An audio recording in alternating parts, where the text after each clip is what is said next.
In Jerusalem, that wall, they call it the praying wall. आप जानते हैं कि यरूशलेम में एक दीवार है जिसे वो प्रार्थना की दीवार कहते हैं। People who have some request, they write it on a piece of paper and put it into that crack. और जिन व्यक्तियों की कोई भी विनती होती है वे उस विनती को एक कागज के टुकड़े पर लिखकर उस दीवार की दरार में रख देते हैं। We don't have to do that. We say, Lord, I come straight to you. और हमें ऐसा करने की आवश्यकता नहीं। हम कह सकते हैं कि प्रभु मैं सीधे आपके पास आती हूँ Here's my request. और यह मेरी विनती है। I keep it on you, on your table, in your hands. You take care of it, and और मैं इस विनती को आपकी मेज पर रख रही हूँ, आपके हाथों में मैं सौंपती हूँ, आप ही इसे संभालें। I'm satisfied that you're almighty and you will take care of it. और मैं संतुष्ट हूँ तथा जानती हूँ कि आप ही सर्वशक्तिमान परमेश्वर हैं और आप इसका ख्याल रखेंगे। And as I said, the Holy Spirit helps us when we pray. और जैसा कि मैंने पहले कहा कि प्रार्थना में पवित्र आत्मा हमारी सहायता करते हैं। In James 1 verse 6 it says, ask in faith. याकूब अध्याय 1 के 6 में लिखा है कि विश्वास से मांगो। That's something we must have. We must believe, Lord, I believe that you will answer. It's not an impossible thing for you. और यह कुछ ऐसा है जो हमें मांगना है। हमें विश्वास करना चाहिए कि प्रभु मुझे विश्वास है कि आप उत्तर देंगे और यह कोई असंभव बात नहीं है आपके लिए। If it's your will, I'm asking according to your will, you will answer. और अगर ये प्रार्थना आपकी इच्छा में होकर है तो आप उसका उत्तर जरूर देंगे। But in 1 John 5 verse 15 there is this verse. पहला यूहन्ना अध्याय 5 के 15 में यह वचन पाया जाता है। This is the confidence we have before him, that if we ask according to his will, he hears us. और हमें उसके सामने जो हियाब होता है वह यह है कि यदि हम उसकी इच्छा के अनुसार कुछ मांगते हैं तो हमारी सुनता है। If we know he hears us, we know he will answer us.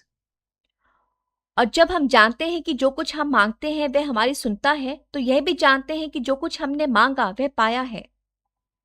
1 John 5:15. पहला यूहन्ना अध्याय 5 का 15। That's the confidence and faith we have. Lord, whatever I've said is not going into the air, it's not going into space. It's coming straight into your hands, this request. और यही हमारा वो हियाब और विश्वास है। प्रभु जो कुछ मैंने कहा है वो हवा में नहीं जा रहा है, वो अंतरिक्ष में नहीं जा रहा है, वह सीधा आपके हाथों में आ रहा है। And I believe that you will answer it. और मैं विश्वास रखती हूँ कि आप इसका उत्तर देंगे। Then another thing when we pray, we can remind ourselves is not to give up praying. We should persist in prayer. और फिर एक और बात जिसे हमें प्रार्थना करते हुए स्वयं को याद दिलाते रहना है कि हमें प्रार्थना करनी नहीं छोड़ी बल्कि हमें नित्य प्रार्थना करते रहना है। Even after the answer comes, thank him, but persist. You know about the story, the parable which Jesus said about the widow who kept on asking, going to the unjust judge, and और हमें प्रार्थना में लगे रहना है तथा प्रार्थना का उत्तर पाने के पश्चात भी हमें प्रभु का धन्यवाद करते रहना है। और आप उस दृष्टांत के बारे में जानते हैं जिसमें यीशु ने उस विधवा के बारे में बताया था। said, give me justice, give me justice, give me justice. Kept on bothering the judge till she got what she asked for. यीशु ने उस विद्या के बारे में बताया था कि जो एक अन्यायी न्यायाधीश के पास आ आकर कहा करती थी कि मेरा न्याय चुकाकर मुझे मुद्दे से बचा, मेरा न्याय चुका, मेरा न्याय चुका। और वो तब तक उसे सताती रही जब तक उसने वो न्याय ना पा लिया जिसको वो मांग रही थी। And the Lord Jesus said, pray like that. Persist in prayer. और प्रभु यीशु मसीह ने कहा कि इसी रीति से प्रार्थना करो, नित्य प्रार्थना। Then don't have any unconfessed sin when we pray. और जब हम प्रार्थना करते हैं तो हम में कोई भी ऐसा पाप ना पाया जाए जिसका हमने अंगीकार ना किया हो। If we regard iniquity in our heart, the Lord will not hear us. You know that verse, Psalm 66 verse 18.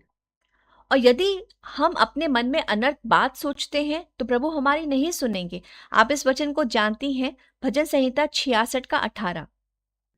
If there's any unconfessed sin, the Lord is going to say, Stop, I don't want to hear you. और यदि हमारे जीवन में कुछ ऐसा पाप है जिसका हमने अंगीकार ना किया हो, तो प्रभु कहेंगे कि वहीं रुक जाओ, मैं तुम्हारी प्रार्थना, तुम्हारी बात नहीं सुनना चाहता। Set this right. Go ask forgiveness. Or you forgive from your heart. Then only I'll hear. प्रभु कहेंगे पहले इसको सही करो, जाकर क्षमा मांगो, या तुम अपने हृदय से क्षमा करो, तब मैं सुनूंगा।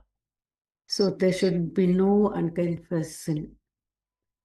And set right whenever possible. और इसीलिए कोई भी बिना अंगीकार किया पाप हमारे जीवन में ना हो, और जैसे भी संभव हो उसे सही किया जाए।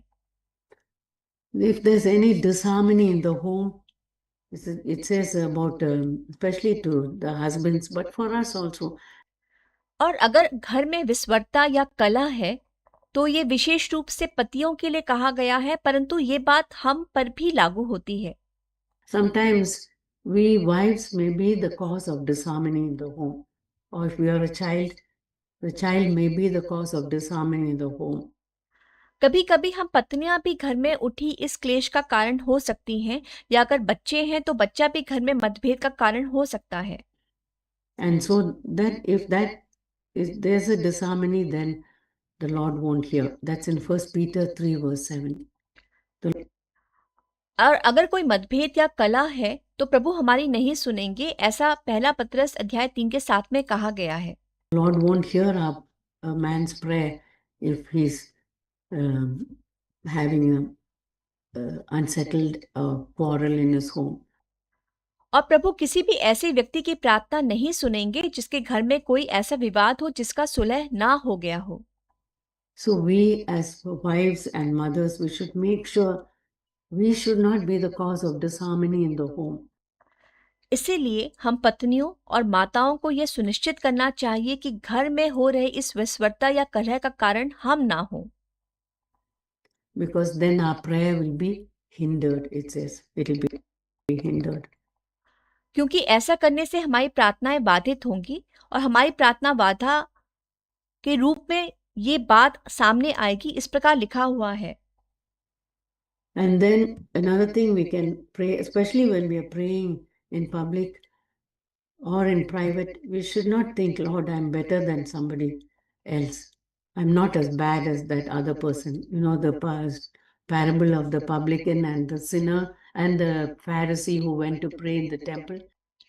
और हमें एक और बात का ख्याल रखना है, खासकर जब हम सार्वजनिक रूप में प्रार्थना कर रही हैं या अकेले में प्रार्थना कर रही हूँ, तो हम ये ना सोचें कि प्रभु मैं दूसरे से बेहतर हूँ, या मैं उस दूसरे व्यक्ति के समान बुरी नहीं हूँ। आप चुंगी लेने वाले पापी और फरीसी के बारे में जानती हैं जो मंदिर में प्रार्थना करने गए थे। You know that where the Lord said 2 people went to pray. One was the Pharisee and he said, Lord, I thank you. I'm like this. I fast. I do this. I do that. दो मनुष्य मंदिर में प्रार्थना करने के लिए गए। एक फरीसी था और उसने खड़ा होकर अपने मन में यूं प्रार्थना की कि हे परमेश्वर, मैं तेरा धन्यवाद करता हूँ कि मैं ऐसा हूँ, और मैं उपवास करता हूँ, और मैं ऐसा करता हूँ। And the publican said, Lord, have mercy on me, a sinner. परंतु चुंगी लेने वाले ने कहा, हे परमेश्वर, मुझ पापी पर दया कर। And his prayer was heard and answered. और उसकी अर्थात चुंगी लेने वाले की प्रार्थना सुनी गई और उसका उत्तर दिया गया। So when we ask the Lord for spend time with the Lord, we should be careful that we don't have that spirit of pride. इसीलिए जब हम प्रभु से मांगते हैं, प्रभु के साथ समय बिताते हैं, तो हमें सावधान रहना चाहिए कि हमारे अंदर घमंड का आत्मा ना हो। Comparing ourselves that we are not as bad as other people and we are little better or we are more spiritual. और हम दूसरों से अपनी तुलना ना करें, ना ये सोचें कि हम दूसरों के समान इतने बुरे नहीं हैं और हम उनसे कहीं बेहतर हैं, या हम दूसरे की तुलना में ज़्यादा आत्मिक हैं।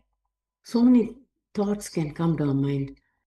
और ऐसे कई विचार हमारे मन में आ सकते हैं। So we should put away all that and ask, Lord, give me a sense of need. Give me true humility in my heart so that my prayer will be heard by you. और इसीलिए हमें उन बातों को दूर करते हुए प्रभु से प्रार्थना करनी चाहिए कि मुझे मेरी ज़रूरतों का एहसास दिलाएं, मेरे हृदय में सच्ची विनम्रता प्रदान करें ताकि मेरी प्रार्थना आपके द्वारा सुनी जाए। And not pray for getting honor for others, like people. और इसलिए प्रार्थना ना करें कि प्रार्थना करने के लिए आप दूसरों से सम्मान प्राप्त करें।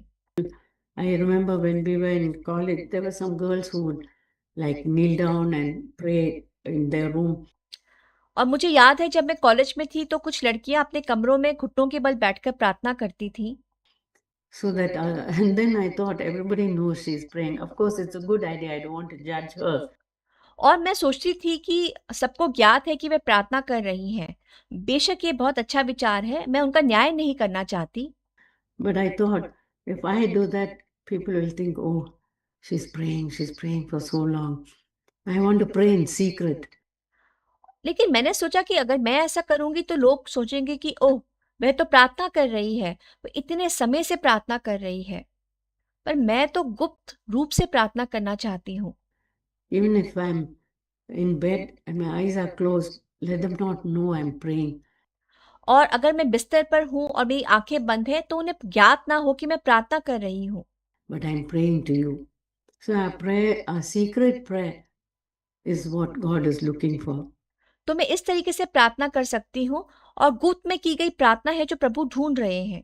We know how Jesus, when he was on earth, he often spent hours in prayer. He went to desolate places. We read that in Luke 5, verse 16, and in many other places. और हम जानते हैं कि जब यीशु मसीह पृथ्वी पर थे तो वे अक्सर घंटों प्रार्थना में बिताया करते थे। वे जंगली स्थानों में जाते थे और हम इसे लूका अध्याय 5 के 16 और कई अन्य जगहों में भी पढ़ सकते हैं। Um, Jesus spent hours in prayer, and he's our example. और यीशु घंटों प्रार्थना में बिताते थे और वह हमारे लिए उदाहरण हैं। To go to some private place where nobody sees us, when we are in the bathroom, when we are by ourselves, sometimes when we are traveling, going. और हमें किसी एकांत जगह पर जाना चाहिए जहाँ कोई हमें ना देख पाए। जब हम अकेले हों या स्नान कक्ष में हों, जब हम बिल्कुल एकांत में हों तो हम प्रार्थना कर सकते हैं। और कभी-कभी जब हम यात्रा में होते हैं somewhere and we are not driving, it's a beautiful time, precious time to pray. और जब हम कभी यात्रा में होते हैं और हम स्वयं वाहन नहीं चला रहे होते हैं तो वह प्रार्थना करने हेतु एक बहुत खूबसूरत और अनमोल समय होता है। Say, Lord, thank you. I don't want to look around and see what's happening outside. Yes, it's beautiful outside. और आप कह सकते हैं कि प्रभु धन्यवाद, अब मैं इधर-उधर बाहर ताकना नहीं चाहती कि बाहर क्या हो रहा है। हाँ, वो बहुत खूबसूरत है। But in my heart, I want to spend time with you and thank you. And you've been so good to me. I cannot thank you enough, Lord. प्रभु, मैं अपने हृदय में आपके संग ये समय बिताना चाहती हूँ और आप मेरे लिए कितने भले हैं प्रभु। मैं आपका जितना भी धन्यवाद करूँ वो कम है। Like that, the Lord, He's not looking for long prayers. और इस रीति से हम प्रार्थना कर सकते हैं। प्रभु लंबी प्रार्थनाओं को नहीं खोज रहे। Just one sentence prayer from our heart, it makes us so happy and makes the Lord so happy, I'm sure.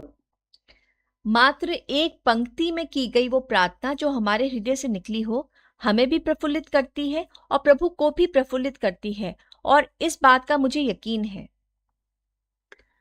Then, and we should pray when we have any trouble or suffering in our life. और फिर हमें तब भी प्रार्थना करनी चाहिए जब हमारे जीवन में कोई परेशानी या दुख हो। We know that nobody need to tell us. और हमें इस बात को किसी को बताने की आवश्यकता नहीं है। Think of Paul and Silas when they were put in prison. And that time they were all beaten and bleeding. Their backs were sore. और आप पौलुस और सिलास के बारे में सोचिए, जब उन्हें बंदी गृह में डाला गया था और उस समय उन्हें बहुत बेंतें मारी गई थी। उनका लहू बह रहा होगा, उनकी पीठ में सूजन होगी। And they could have been crying and complaining to each other. look what they've done to us, look at this, and my bone is broken, and this is that, and my face is all smashed up. और वे विलाप कर सकते थे, वे एक दूसरे से शिकायत कर सकते थे कि देखो उन्होंने हमारे साथ क्या किया, ये देखो और मेरी हड्डी टूट गई, और ये देखो मेरे चेहरे पर कितनी बुरी प्रकार से प्रहार किया गया है। They both sang praises to the Lord. They sang, I thought, they prayed and they sang praises to the Lord. That's an example, Lord. और मुझे लगता था कि उन्होंने केवल प्रार्थना की होगी, परंतु उन्होंने गीत गाए, उन्होंने गीत गा के प्रभु को स्तुति दी, प्रभु की महिमा की, और ये हमारे लिए एक उदाहरण है। In my time of suffering, let me pray, let me not complain. This is happening, this terrible thing has happened, and I shouldn't have done like that. I should have been more careful. प्रभु, मेरे दुख की घड़ी में मैं भी प्रार्थना करूं, मैं शिकायत ना करूं कि यह हो रहा है, ये भयानक घटना घट गई और मुझे ऐसा नहीं करना चाहिए था, मुझे ज़्यादा सावधानी बरतनी चाहिए थी। I should have been careful when I not cut my finger when I was cutting the veggie, or things like that. मुझे सब्ज़ी काटते समय सतर्क रहना चाहिए था, कहीं मैं अपनी उँगली ना काट बैठूं, और ऐसे कुछ चीज़ों के लिए। But say, Lord, I thank you that it's not worse. I thank you there's something good will come out of it. और शिकायत करने की जगह हम प्रभु का धन्यवाद करें कि प्रभु, मैं आपका धन्यवाद करती हूँ कि इससे अधिक बुरा नहीं घटा। मैं आपका धन्यवाद करती हूँ कि यह मेरे लिए भलाई ही को उत्पन्न करेगा। And then another person I think of was Jonah. और फिर एक दूसरे व्यक्ति की याद मुझे आती है, और वो है योना। He was running away from God, backslidden, running away from God. वह परमेश्वर से दूर भाग रहा था और पीछे हट गया था तथा प्रभु से दूर भागे जा रहा था। You know what happened?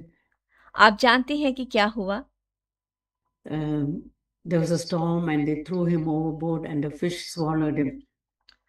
समुद्र में एक प्रचंड आंधी चली और उन्होंने योना को उठाकर समुद्र में फेंक दिया, और योना को एक मच्छ ने निगल लिया। अंग्रेजी में लिखा है, बड़ी मछली ने निगल लिया। And right in the belly of the fish, he must have thought, I'm finished. तब योना उस मच्छ के पेट में रहते हुए यही सोच रहा होगा कि अब मेरा अंत आ गया। This is the end of me. But there in the belly of the fish, he's prayed to God and he confessed his sins and confessed and confessed. And in the end, he thanked God. और योना ने उस मच्छ के पेट में परमेश्वर से प्रार्थना करके अपने पापों का अंगीकार किया और उन्हें बार बार स्वीकार किया, और अंत में उसने परमेश्वर का धन्यवाद देते हुए कहा था, He said, I thank you, Lord, that you're a merciful God. If you read the last chapter of Jonah, उसने धन्यवाद देते हुए कहा कि हे प्रभु, मैं आपका धन्यवाद करता हूँ कि आप एक दयालु परमेश्वर हैं। अगर आप योना का आखिरी अध्याय पढ़ेंगे तो आप वहां पे देखेंगे। see, as soon as he started thanking the Lord, God told the fish, now you spit out Jonah. He's ready to come out. और आप वहां देख सकते हैं कि जैसे ही उसने प्रभु को धन्यवाद देना आरंभ किया, प्रभु परमेश्वर ने मच्छ को आज्ञा दी, अब तुम योना को उगल दो, क्योंकि अब वह बाहर आने के लिए तैयार है। And God used him to, and that's how it is. और परमेश्वर ने उसको इस्तेमाल किया, और ऐसा ही होता है। Instead of complaining, we thank God and we pray in our time of suffering. Suffering will come to all of us in different degrees. और शिकायत करने की जगह हम अपने दुख की घड़ी में परमेश्वर को धन्यवाद दें और प्रार्थना करते रहें। दुख तो हम सभी के पास अलग अलग मापदंडों पर आएगा। Through our challenges in our home, through sickness, challenges in our children, whatever it is. हमारे घर में आने वाली चुनौतियों के माध्यम से या बीमारी के माध्यम से, हमारे बच्चों की चुनौतियों के माध्यम से, चाहे वह कुछ भी हो। Don't be surprised, it's going to happen to all of us. Maybe it will come more in this world, and the Lord is preparing us. आप अचंभित ना हो, क्योंकि ये हम सभी के साथ होगा। इस दुनिया में रहते हुए ये चुनौतियां ज्यादा आएंगी और प्रभु हमें इसके निमित्त तैयार कर रहे हैं। Are you ready to give thanks? Are you ready to start praying about everything, not complaining? Ask me for strength. I'll take care of this situation. क्या तुम धन्यवाद देने के लिए तैयार हो? क्या तुम हर बात के लिए प्रार्थना करने के लिए तैयार हो? शिकायत मत करो, मुझसे सामर्थ मांगो, मैं इस परिस्थिति को संभाल लूंगा। So the Lord wants us to pray. सो प्रभु चाहते हैं कि हम प्रार्थना करें। And then he says, don't use meaningless repetitions और फिर वे कहते हैं कि व्यर्थ दोहराते मत रहो। like the Pharisees. And the Pharisees, as I said earlier, they kept on and on repeating things. आप जानते हैं कि फरीसियों को, जैसा कि मैंने पहले भी कहा था, कि फरीसी लगातार बातें दोहराते रहते थे। And heathen people do that. They just keep on with their beads or whatever. We don't want to judge them. और अन्य जाति भी ऐसा ही करते हैं। वे अपनी मोतीमाला को जपते रहते हैं, परंतु हम उनका न्याय नहीं करना चाहते। But the Lord is not waiting for long, meaningless repetitions. He लेकिन प्रभु उन लंबी निरर्थक दोहराव वाली प्रार्थनाओं की प्रतीक्षा नहीं कर रहे हैं। said, Lord, I have time, but I want to spend time meaningfully, pray with meaning. And sometimes not just a prayer, और हम कहते हैं कि प्रभु, जो समय मेरे पास है, मैं उस समय को सार्थक रूप से उपयोग में लाना चाहती हूँ। मैं उसे एक अर्थपूर्ण प्रार्थना में व्यतीत करना चाहती हूँ। और कभी-कभी सिर्फ प्रार्थना करना ही नहीं, reading a song or singing a song can be a prayer. सिर्फ प्रार्थना करना ही नहीं, बल्कि एक गीत का पढ़ना या गीत को गाना भी प्रार्थना हो सकती है। Like we sang Fanny Crosby's song, My Eyes Will See You One Day. Just that is one of the songs we sang. जैसा कि हमने अभी गाया, आप जानते हैं, हमने फैनी क्रॉस्बी का गीत गाया कि मेरी आंखें एक दिन आपको देखेंगी, और ये हमारे गाए हुए गीतों में से एक है। I'll see you with my eyes. Do you know that she was a blind lady? मैं आपको अपनी आंखों से देखूंगी। क्या आप जानते हैं कि वे एक दृष्टिहीन महिला थी? Somebody put wrong eye drops in her eye, and she became blind from her childhood. बचपन में किसी ने उनकी आंखों में गलत आई ड्रॉप्स डाल दी थी, जिसके कारण वे बचपन में दृष्टिहीन हो गई। And for her to make this song, Lord, my eyes will see you one day. What faith she had. और फिर उनके लिए यह गीत रचना कि प्रभु, मेरी आंखें एक दिन आपको देखेंगी, क्या विश्वास था उनका। And what comfort it is to us. Lord, I have good eyesight. और ये हमारे लिए कितनी सांत्वना प्रदान करने वाली बात है। प्रभु, मेरी दृष्टि अच्छी है। But a blind lady could look forward to the time when she'll see you with her own eyes. How much I will be thrilled. I should be thrilled that I will see you with my eyes. लेकिन एक दृष्टिहीन अंधी महिला बेसब्री से उस समय की प्रतीक्षा में है जब वे अपनी आंखों से आपको देखेंगी। तो मुझे भी कितना उत्साहित होना चाहिए प्रभु कि मैं आपको अपनी आंखों से देखूंगी। That reading some hymns of praise and worship or commitment, all those can be a prayer which we can pray. Even if we don't have our own words, we can use those as a prayer. और उसी प्रकार कुछ भजनों को पढ़ना, जैसे स्तुति और आराधना के भजन या प्रतिबद्धता के कुछ भजन पढ़ना, ये सब एक प्रकार से प्रार्थना हो सकती हैं, जिसे हम तब भी कर सकते हैं जब हमारे पास अपने शब्द ना हो। इनको प्रार्थना के रूप में उपयोग में लाया जा सकता है। Then that's one part of prayer.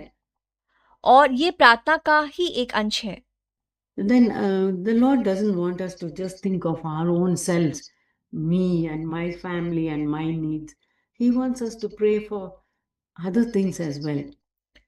प्रभु नहीं चाहते कि हम प्रार्थना करते समय मात्र अपने निमित्त सोचें, मैं, मेरा परिवार और मेरी जरूरतें। ना, वे चाहते हैं कि हम अन्य बातों के निमित्त भी प्रार्थना करें। Just like He taught us, your kingdom come. जैसा कि उन्होंने हमें सिखाया कि आपका राज्य आए। Lord, what's happening in your kingdom, Lord? There are so many people working in your kingdom. प्रभु, आपके राज्य में क्या क्या कार्य हो रहे हैं। प्रभु, आपके राज्य में बहुत से लोग कार्य में जुटे हैं। Think of all the servants of God, the missionaries, those are working in difficult places, in remote places, in villages, who are standing true to the Lord. आप उन सभी के बारे में विचार करें जो परमेश्वर के सेवक हैं, मिशनरी हैं, जो मुश्किल स्थानों में हैं, दूर दराज के इलाकों में सेवा कर रहे हैं, जो गांव में सेवा का कार्य कर रहे हैं, और वो सब प्रभु में सच्चे और सच्चाई के साथ खड़े हैं। Just yesterday, I read that persecution is intense in places like China, in India, other really where people of other religions persecute Christians. अभी पिछले कल ही मैंने पढ़ा कि चीन और भारत जैसे देशों में मसीह लोगों के प्रति सताव बढ़ता जा रहा है और जहाँ दूसरे धर्म के लोग मसीहों को बहुत पीड़ा दे रहे हैं, उनको सता रहे हैं। So we say, Lord, there are so many of your children suffering in prisons who are preaching the word of God. और इसीलिए हम कहते हैं, हे प्रभु, आपकी कितनी संतानें हैं जो बंदी गृह में कष्ट झेल रहे हैं, जो आपके वचन का प्रचार कर रहे हैं। In India, I read of many instances like in some village where there are other religions, somebody comes to the pastor and says, please can you come and pray for my relative at home who's sick.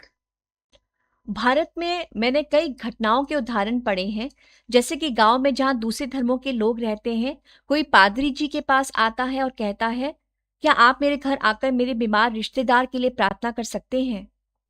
And the pastor goes, and that's the last they hear of that pastor. और पादरी जी वहां प्रार्थना करने के लिए जाते हैं और वो अंतिम बार होता है जब पादरी जी को किसी ने देखा हो या सुना हो। Somebody has finished him off on the way, and maybe they find his dead body, corpse in some jungle area or on the side of the railway track. क्योंकि मार्ग में ही पादरी जी को किसी ने मार डाला और फिर उनका शव किसी जंगल में या रेल की पटरी के किनारे मिलता है। That's happened numerous times. So the Lord says, don't just think of yourself, think of others who are suffering. और ऐसा कई बार हुआ है। इसीलिए प्रभु कहते हैं कि मात्र अपने बारे में मत सोचो, दूसरों के बारे में भी सोचो जो पीड़ित हैं। There's a verse in Hebrews which says, और इब्रानियों में एक वचन इसका वर्णन करता है, pray for those who are in prison as if you are in prison with them. As if you are having the chain with them, pray for those in prison. कैदियों की ऐसी स्तुति लो मानो उनके साथ तुम भी कैद हो, और जिनके साथ बुरा बर्ताव किया जाता है उनकी भी यह समझकर सुधि लिया करो मानो तुम भी उनके साथ जंजीरों में हो। Especially those who are imprisoned for the Lord's sake. I'll find that verse in the end. Jail में बंद कैदियों के लिए प्रार्थना करो, खासकर उनके लिए जो प्रभु के वचन के निमित्त जेल में है, और मैं उस वचन को अंत में ढूंढूंगी। Pray for those who are suffering. Pray for those who are preaching the gospel. पीड़ितों के निमित्त प्रार्थना करो, उनके लिए प्रार्थना करो जो सुसमाचार का प्रचार कर रहे हैं। And then the Lord taught us, don't pray for your enemies. Pray for those who persecute you. What a wonderful thing. और फिर प्रभु ने हमें सिखाया है कि अपने दुश्मनों के लिए प्रार्थना करो, उनके लिए प्रार्थना करो जो तुम्हें सताते हैं। कितनी अद्भुत बात है। Did you hear that somebody said ill about you और आपने किसी को आपके बारे में बुरा कहते सुना? somewhere? Oh, she's doing like this, she's proud, she's a cult leader, she's following a cult, this, that, or about your children. कि ओ, वो तो ऐसा कर रही है, वो तो ऐसी है, वो घमंडी है, वो एक पंथ का अनुसरण कर रही है, या वो एक पंथ की नेता है, ये और वो, या आपके बच्चों के बारे में कुछ बुरा बोला हो। Don't say, Lord, don't let me have any bitter thought about that person. आप कहें कि प्रभु, उस व्यक्ति के प्रति मुझ में कुछ भी कड़वा विचार ना आने दें। I want to pray for that person because you said that you commanded me to pray. मैं उस व्यक्ति के लिए प्रार्थना करना चाहूंगी प्रभु, क्योंकि उसने मेरे बारे में ऐसा बोला, और प्रभु आपने मुझे प्रार्थना करने की आज्ञा दी है। And instead of hatred, pour your love in my heart, and the Lord will answer our prayer. और इस नफरत की जगह आप अपने प्रेम को मेरे हृदय में उड़ेल दीजिए, और प्रभु हमारी इस प्रार्थना का उत्तर देंगे। We'll think like, let him say what he wants or let her say. But हमें ऐसा सोचना चाहिए कि जो कुछ वो सोचता है उसको सोचने दें, जो कुछ वो कहता है उसको कहने दें। I don't hate her. I'm not going to harbor any hatred. That's how the Lord gives us Christ, his nature. और मैं कहूँ कि वो जैसा भी करे उसको करने दे, परंतु प्रभु मैं उससे नफ़रत नहीं करूँगी, उसके प्रति मैं अपने मन में नफ़रत को जगह नहीं दूँगी। और इसी रीति से प्रभु हमें मसीह का स्वरूप प्रदान करते हैं। The Holy Spirit transforms us when we get close to Him. He'll give us His virtues, virtues of Christ, long suffering, patience, goodness, love, joy, peace. All the fruit of the Spirit He'll start giving us. जब हम प्रभु के समीप जाते हैं तो पवित्र आत्मा हमें उनके स्वरूप में बदलते हैं और वे हमें अपने सद्गुण प्रदान करते हैं। वो है मसीह के गुण, सहनशीलता, धैर्य, भलाई, प्रेम, आनंद, शांति, आत्मा के सभी फल वो हमें प्रदान करते हैं। And that all comes when people harm us. If everybody is nice to us, it's easy to love them. और ये सब गुण हम में तभी आते हैं जब लोग हमें हानि पहुंचाते हैं। यदि हर कोई हमारे साथ अच्छा व्यवहार करता है तो हम उनसे प्रेम करेंगे और वो सरल होगा। It's easy to not have, we don't have anything to forgive. और कोई कारण ही नहीं होता है उनको माफ करने के लिए। It's only when people are mean to us or trouble us, that's when the Lord works in our hearts and gives us ability and strength by the power of the Holy Spirit to love them, to forgive them, to be patient with them, not to be annoyed with them. पर जब लोग हमारे साथ मतलबी होते हैं या हमें परेशान करते हैं, तो वो समय होता है जब प्रभु हमारे हृदयों में कार्य करते हैं और हमें पवित्र आत्मा के द्वारा ये योग्यता प्रदान करते हैं कि हम उन लोगों से प्रेम करें, उन्हें क्षमा कर सकें, उनके साथ धैर्य रखें और उनसे नाराज ना हों। So, and pray for enemies, pray for those who hurt us, pray for those who are serving the Lord. अपने दुश्मनों के लिए प्रार्थना करें, जो हमें घात पहुंचाते हैं उनके लिए प्रार्थना करें, उनके निमित्त प्रार्थना करें जो प्रभु की सेवा में कार्यरत हैं। Pray in James 5:16 it says, pray for one another. और याकूब अध्याय 5 के 16 में ये कहता है कि एक दूसरे के लिए प्रार्थना करें Pray for all the sisters in the church. और कलीसिया की सभी बहनों के लिए प्रार्थना करें। Lord, especially when I see all these people who are in our church, so and so is having a difficult child, so and so is struggling financially, so and so husband has lost his job, so and so is having some other problem. प्रभु, खासकर जब मैं अपनी कलीसिया के सभी लोगों को देखती हूँ, इस व्यक्ति के बच्चे को संभाल पाना थोड़ा कठिन है, ये व्यक्ति आर्थिक तंगी से जूझ रहा है, इनके पति की नौकरी चली गई है, इस व्यक्ति की कोई और समस्या है। And all those things come to my mind, and our mind, if we are open to it, and the Lord says, pray for him, pray for her. This is the time when can. और ये सारी बातें हमारे मन में आती हैं, अगर हम इसके लिए तैयार हैं तो प्रभु कहते हैं कि उसके लिए प्रार्थना करें, उस बहन के लिए प्रार्थना करें। There's an endless list of people और ये वो समय होता है जब हम प्रार्थना कर सकते हैं और प्रार्थना की एक अंतहीन सूची है whom we can pray for. If somebody has shared some need to us, and they say, this is what I'm facing at home, immediately in your mind say, Lord, pray for that dear sister, help her in this, what she has shared with me, take care of that. और अगर किसी ने हमसे अपनी निजी ज़रूरत को साझा किया है और वे कहती है कि मैं घर पर इसी समस्या का सामना कर रही हूँ, तो तुरंत उस प्यारी बहन के लिए प्रार्थना करें। अपने मन में कहें कि प्रभु, उसने जो कुछ मुझसे साझा किया उसमें आप उनकी सहायता करें। We don't have to pray at night, wait for everything to be over. Then and there we can say a short prayer in our mind for that person. ध्यान रखें कि आपको प्रार्थना करने के लिए रात तक का इंतजार करने की जरूरत नहीं कि जब सब काम खत्म हो जाए तब प्रार्थना करूं। आप उसी समय, उसी क्षण अपने मन में उस बहन के निमित्त एक छोटी सी प्रार्थना कर सकती हैं। So pray for all that, and that's called intercession. तो इन सब के लिए प्रार्थना करें और इसे हम मध्यस्थता कहते हैं। So sometimes when you're awake at night and for some time and we think like, oh, I can't get sleep, especially as we grow older, we are awake for longer periods of night. और तो कभी-कभी जब हम रात्रि में जागे होते हैं और कुछ देर के लिए आप सोचते हैं कि ओह! मुझे नींद नहीं आ रही है, खासकर जैसे-जैसे हम उम्र के पड़ाव चढ़ते हैं, हम रात में ज़्यादा देर तक जागते हैं। Then I think, Lord, you allowed me to wake up at this time. Let me not sit and dream about other things or waste my time thinking of wrong things. This is the time I want to pray. तो कहना है कि हे प्रभु, आपको मुझे इस समय जगाने की आपने मुझे अनुमति दी है, तो प्रभु होने दे कि मैं बैठकर अनावश्यक बातों के बारे में सपने ना देखूं या गलत चीज़ों को विचारते हुए अपना समय बर्बाद ना करूं, क्योंकि वह समय है कि मैं प्रार्थना करूं। And the Lord will bring to our mind, pray for so and so, pray for so and so, and the elders in our church.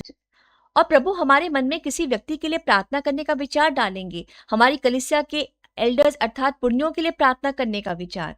There are different churches in India, there are different churches in other places, those who are translating, those who are putting this word for the week every day.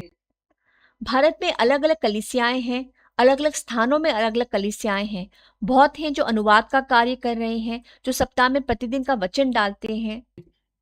The team of people who are working, those who are doing the audios, those who are doing translation, whatever, whoever is doing, if we know about them, I know there are many brothers in Bangalore and sisters who are working hard to putting all these daily devotions.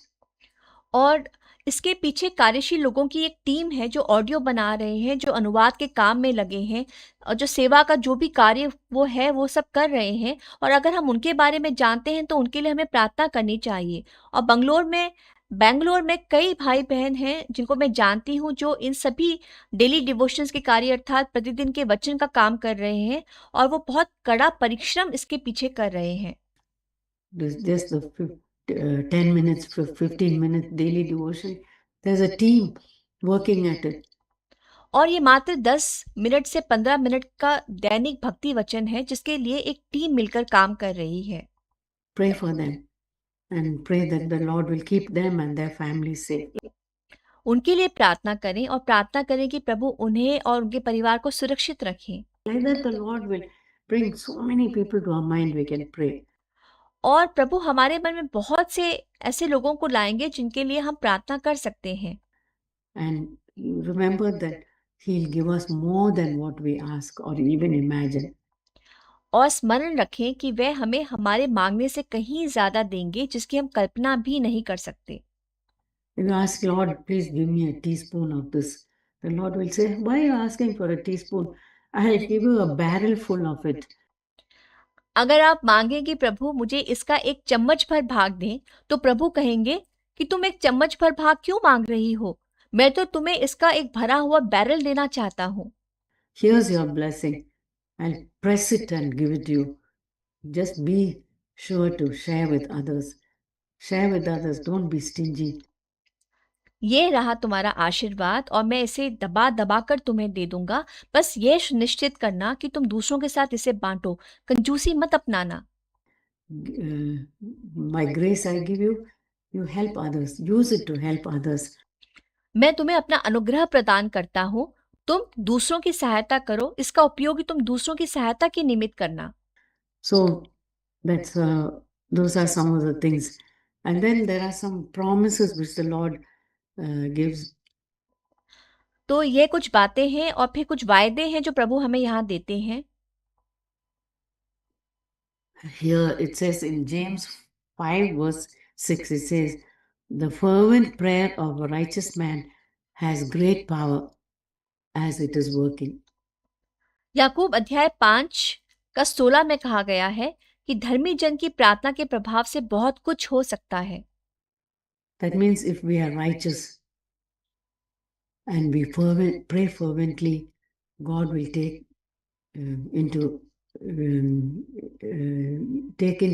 into account and He will answer that prayer. इसका अर्थ है कि अगर हम धर्मी हैं और हम संपूर्ण सच्चे मन से प्रार्थना करें, तो प्रभु हमारी प्रार्थना की सुधि लेंगे और वह उसका उत्तर देंगे। So make sure that we are righteous and make sure that we are fervent. Then we are fervent in our prayer.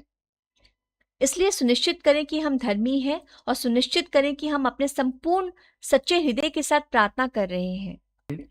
Then another verse which often speaks to me is और फिर एक और वचन जो अक्सर मुझसे बात करता है वो है pray for if you see a brother who has fallen in any sin, that's in 1 John 5:16. यदि कोई अपने भाई को ऐसा पाप करते देखे, ये वचन पहला यूहन्ना अध्याय 5 के 16 में पाया जाता है। If you think of someone who has backslidden or gone away from the Lord, maybe someone in our family or someone in the church who's who's backslidden, maybe, what should we say? अगर आप किसी ऐसे व्यक्ति को देखते हैं जो अपने जीवन में पीछे हट गया हो या प्रभु से दूर चला गया है, शायद हमारे परिवार में या कलीसिया में, या कोई ऐसा व्यक्ति जो प्रभु की राह से भटक गया हो, तो हमें वहां पर क्या कहना चाहिए? We should pray for them. Pray for them that they'll come back. Don't stop praying. हमें ऐसों के निमित्त प्रार्थना करनी चाहिए और हम प्रार्थना करना ना छोड़ें। प्रार्थना करें कि प्रभु वो वापस लौट आए। That's in 1 John 5 verse 16. I keep that in mind. और ये पहला यूहन्ना अध्याय 5 के 16 में लिखा है, इसे मैं अपने मन में रखती हूँ। When I think, oh, so and so is not coming for the meetings regularly, say, Lord, there's some reason why he or she is not coming. जब मुझे लगता है कि ये व्यक्ति नियमित रूप से सभाओं में नहीं आ रहे हैं, तो मैं कहूँ कि प्रभु, कोई ना कोई कारण तो अवश्य ही होगा क्यों वो भाई या वो बहन सभाओं में नहीं आ रहे हैं। Please have mercy on them, help them to come back. प्रभु, आप उन पर दया करें, उन्हें लौट आने में मदद करें। Or if they are not praying or they are going through some backsliding in their life, it's our privilege and our duty to pray for them. और अगर वे प्रार्थना नहीं कर रहे हैं या वे अपने जीवन में किसी पतन से गुजर रहे हैं, तो ये हमारा सौभाग्य है और कर्तव्य है कि हम उनके निमित्त प्रार्थना करें। Sometimes it may be a very close loved one, maybe a brother or sister. कभी कभी यह कोई बहुत करीबी प्रियजन हो सकते हैं, शायद कोई भाई या बहन, Or even an unconverted husband, anyone, parent, anybody whom we know. यहाँ तक कि अपरिवर्तित पति, कोई भी माता पिता, कोई ऐसा जिसे हम जानते हैं। It's not the time to hate them. It's the time for us to pray for them. तो ये समय उनसे बैर रखने का नहीं है, वरन उनके निमित्त प्रार्थना करने का समय है।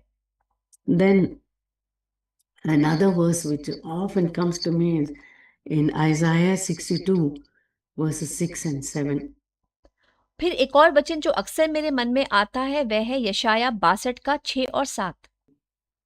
Let me read that verse मैं आपको वह वचन पढ़कर सुनाती हूँ। to you. Let me not rest or give God rest. You who put the Lord in remembrance, take no rest, give God no rest until he establishes Jerusalem. Jerusalem, or I can say in my case, establishes my home and make it a praise in the. और वचन में, वे दिन रात कभी चुप ना रहेंगे। हे यहोवा को स्मरण करने वालों, चुप ना रहो, और जब तक कि वे यरूशलेम, यरूशलेम मेरा घर, मैं मुझे स्थिर करके उसकी प्रशंसा पृथ्वी पर ना फैला दे, तब तक उसे भी चैन ना लेने दो। Till he establishes my home, my children, and till I see the answer to that prayer, I'm not going to rest. जब तक कि वे मेरे घर को स्थापित ना कर दें, मेरे बच्चों को स्थापित ना कर दें, मैं उस प्रार्थना का उत्तर जब तक ना पालूं, मैं तब तक विश्राम नहीं करूंगी। I'm not going to give God any rest till I see the answer to that prayer. मैं परमेश्वर को भी तब तक विश्राम नहीं लेने दूंगी जब तक कि वे मेरी उस प्रार्थना का उत्तर ना दे दें। So we can pray with thirst in our heart. इसीलिए हमें अपने हृदयों में व्याप्त उस प्यास के साथ प्रार्थना करनी है। We can pray with thirst for the baptism of the Holy Spirit. We और हम एक प्यास के साथ पवित्र आत्मा के बपतिस्मे के लिए भी प्रार्थना करें। can't pray by ourselves. It's like a heathen person trying to count his beads and pray. Prayer is not like that. और हम स्वयं में ये प्रार्थना नहीं कर सकते। यह एक अन्य जाति व्यक्ति के समान होगा जो अपनी जपमाला की उन दानों को जपते हुए प्रार्थना करने का प्रयास कर रहा है। पर प्रार्थना इस रीति से नहीं की जाती है। Only the Lord can teach us to pray, and the Holy Spirit is the one who can help us with groanings that cannot be uttered. केवल प्रभु ही है जो हमें प्रार्थना करना सिखा सकते हैं और पवित्र आत्मा ही है जो हमारी सहायता करते हैं प्रार्थना करने के लिए। वे आप ही ऐसे आहें भर भर कर हमारे विनती करते हैं जो बयान से बाहर है। That's why it said, Jesus said, only one sin will not be forgiven if you speak against the Holy Spirit. इसीलिए यीशु ने कहा था कि केवल एक पाप है जो क्षमा नहीं किया जाएगा और वो है पवित्र आत्मा के विरोध में बोलना। Because we need the Holy Spirit every day, and don't despise the power of the Holy Spirit. If क्योंकि हमें प्रतिदिन पवित्र आत्मा की आवश्यकता है और हम पवित्र आत्मा की सामर्थ को कम में ना आंकें। we don't think like, oh, this is Pentecostal stuff. No. हमें ऐसा नहीं सोचना है कि ओह ये तो पेंटेकोस्टल वाली बात है। नहीं, Lord, I don't want the Pentecostal stuff, but I want the Holy Spirit in my life, Holy Spirit's power in my life, the real thing, whatever it is, the real thing, Lord, the real person I want in my life. प्रभु मुझे Pentecostal वाली बात नहीं चाहिए, पर मैं अपने जीवन में पवित्र आत्मा को चाहती हूँ। मैं अपने जीवन में पवित्र आत्मा की सामर्थ को चाहती हूँ। जो सत्य है, मैं उस सत्य को चाहती हूँ। मैं सत्य का आत्मा अपने जीवन में चाहती हूँ। The Lord said, He'll be with you, He'll be your helper. When I'm going away, Holy Spirit will be with you. He'll guide you in all truth. He'll teach everything about me. प्रभु ने कहा कि जब मैं जाऊंगा तो पवित्र आत्मा तुम्हारे साथ रहेंगे, तो वे तुम्हारे सहायक होंगे। वे तुम्हें सब सत्य का मार्ग बताएंगे और जो कुछ मैंने तुमसे कहा है, तुम्हें सब बातें सिखाएंगे। You don't need to ask anyone. The Holy Spirit will teach you. He'll reveal scripture to you. तुम्हें किसी से पूछने की आवश्यकता नहीं पड़ेगी क्योंकि पवित्र आत्मा आप तुम्हें सब सिखाएंगे। वह तुम्हें पवित्र शास्त्र पर प्रकाशन देंगे। So don't have any negative feeling attitude about the Holy Spirit and say, Lord, fill me with the Holy Spirit. इसीलिए पवित्र आत्मा के बारे में कोई भी नकारात्मक भावना या दृष्टिकोण ना रखें और कहें कि प्रभु मुझे पवित्र आत्मा से भर दीजिए। And don't look for some outward sign like, oh, I must be like this. If I get filled with the Spirit, I should speak in tongues. I should do this. Paul says, do all speak in tongues? No. और किसी भी बाहरी चिन्हों की इंतजारी में ना रहें कि ओह अगर मैं आत्मा में भर जाऊं तो मैं ऐसा करूंगी, मुझे ऐसा होना होगा और मैं अन्य भाषाओं में बोलूंगी या मैं ऐसा करूंगी। पौलुस कहता है कि क्या सब नाना प्रकार की भाषा बोलते हैं? नहीं। All don't have to have, but the Lord will give us the assurance. I filled you with the Holy Spirit, because when the Holy Spirit comes, you will have power, the Lord said in Acts 1. You will have power to be my witnesses. ये ज़रूरी नहीं कि सबके पास ये बातें हों, लेकिन प्रभु हमें आश्वासन देंगे कि मैंने तुम्हें पवित्र आत्मा से भर दिया है, क्योंकि प्रभु ने कहा है कि जब पवित्र आत्मा तुम पर आएगा तब तुम सामर्थ पाओगे। और प्रेरितों के काम अध्याय 1 की 8 में इसका विवरण है। have power to overcome sin. You will have power to be my witness. People who look at you will say, yes, she belongs to Christ. And that only the Holy Spirit can make us. और वो हमें गवाह बनाएगा। प्रभु कहता है तुम मेरे गवाह बनने की सामर्थ पाओगे, तुम पाप पर जय पाने की सामर्थ पाओगे, तुम मेरे गवाह बनने की सामर्थ पाओगे। और जो लोग तुम्हें देखेंगे वे कहेंगे कि वह मसीह की है और केवल पवित्र आत्मा ही है जो हमें ऐसा बना सकते हैं।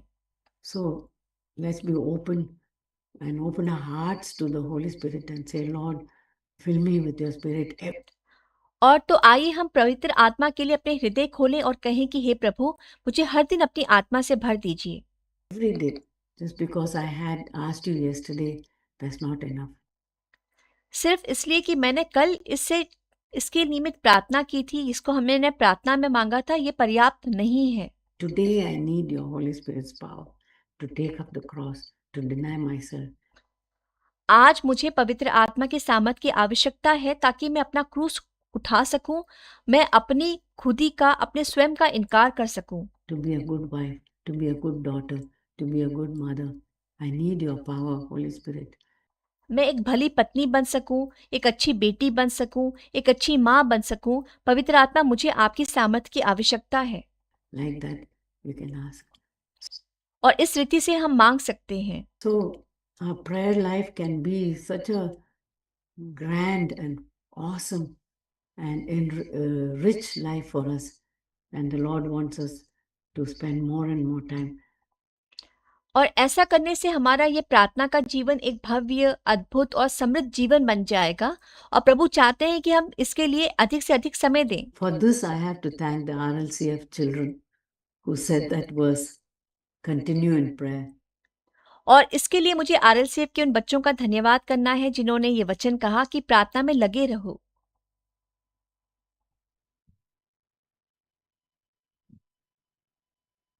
And what's that verse they used? Devote yourselves to prayer. और उन्होंने कौन सा वचन कहा था? प्रार्थना में लगे रहें। अंग्रेजी में इस प्रकार लिखा गया है कि खुद को प्रार्थना में समर्पित करो। That's the verse they used. Devote yourself to prayer, the children said. I praise and thank God for every child who's our teacher.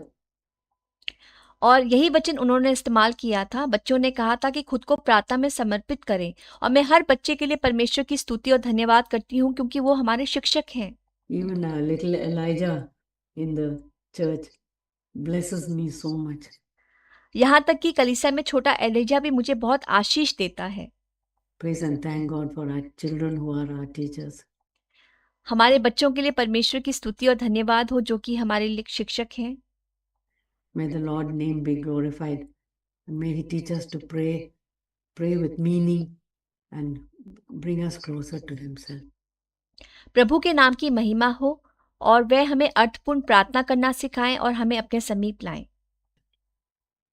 Time is up. We'll close in prayer. समय समाप्त हो गया है और हम प्रार्थना के साथ समापन करेंगे। Our Heavenly Father, we praise and thank you for all that you are to us, all that you mean to us.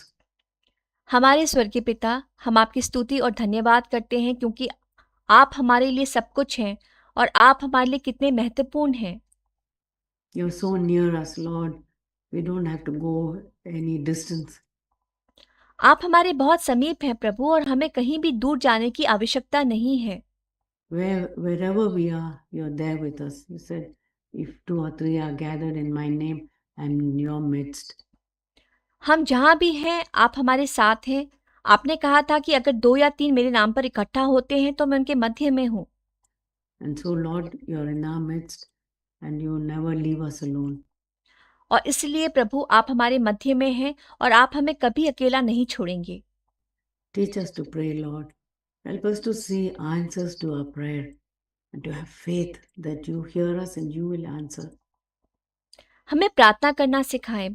प्रभु हमारी मदद करें कि हम अपनी प्रार्थना का उत्तर देख सकें और ये विश्वास रखें कि आप हमारी प्रार्थना सुनते हैं और आप उन्हें उत्तर देते हैं। And you want to give us more than what we have ever asked or imagined or thought. Please help.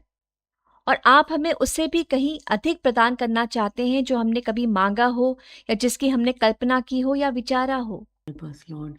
We have so much need in our life, but the greatest need we have is to be like you, Lord Jesus, and to be ready for your coming. कृपया हमारी मदद करें प्रभु। हमारे जीवन में बहुत सी आवश्यकताएं हैं लेकिन सबसे बड़ी आवश्यकता आपके समान बनने की है प्रभु और हम आपके आगमन के लिए भी तैयार रहें। And so we come to you. All our earthly needs you can take care of. Our children, our families, everything, Lord. Even before we speak, you know it. और इसलिए प्रभु हम आपके समक्ष आते हैं। इस पृथ्वी पर की सभी ज़रूरतों का ख्याल आप रखेंगे। हमारे बच्चों, हमारे परिवारों की हर चीज़ का आप ध्यान रखेंगे प्रभु। हमारे बोलने से पहले ही आप हमारी आवश्यकता को जानते हैं। You said, before they call, I will answer. आपने कहा था कि उनके पुकारने से पहले मैं उत्तर दूंगा। So we trust in you. We surrender our lives to you, Lord Jesus. और इसलिए हम आप पर भरोसा रखते हैं और हम अपना जीवन आपको समर्पित करते हैं प्रभु। In Jesus' precious name. Amen. यीशु के अनमोल नाम में आमीन।